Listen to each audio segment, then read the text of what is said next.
অনেক সময় শিক্ষার্থীদের তথ্য এন্ট্রি করতে প্রথম পৃষ্ঠায় মানে শিক্ষার্থীর ব্যক্তিগত তথ্য পূরণ করার পর যদি ল্যাপটপ বন্ধ হয়ে যায় বা কারেন্ট চলে যায়, কোনো কারণে যদি শিক্ষার্থীর ডাটাটা ইনকমপ্লিট থাকে, সেক্ষেত্রে ওই শিক্ষার্থীর তালিকা আমরা কোথায় খুঁজে পাবো?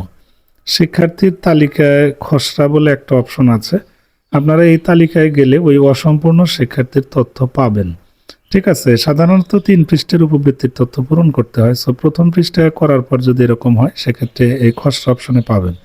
ষষ্ঠ শ্রেণীর তথ্য খুঁজতে 2026 দিবেন ভর্তির সেশন, আর একাদশ শ্রেণীর ক্ষেত্রে যদি এমন হয় তাহলে 25-26 ভর্তির সেশন দিয়ে খুঁজুনে ক্লিক করবেন।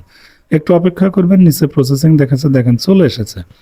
যে শিক্ষার্থীর এন্ট্রিটা ইনকমপ্লিট ছিল তার তথ্যটা কিন্তু এখানে শো করছে, এবং আমরা যদি একটু ডান দিকে লেখাই, দেখেন স্ট্যাটাস খসড়া রয়েছে এবং অ্যাকশনের ওখানে এডিট অপশন রয়েছে।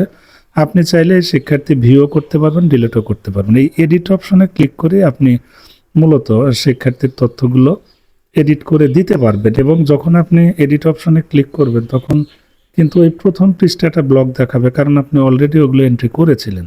সেক্ষেত্রে আপনি চাইলে এটা একদম ডিলিট করে নতুন করে এন্ট্রি করতে পারেন। আর যদি মনে হয় যে প্রথম পৃষ্ঠার তথ্যটা ঠিক ছিল, আর সেক্ষেত্রে আপনি পরের 2 পৃষ্ঠার তথ্য পূরণ করে সেটা সংরক্ষণ দিলে এই তালিকা থেকে কিন্তু চলে যাবে এবং সেটি প্রাথমিক তালিকায় যুক্ত হবে।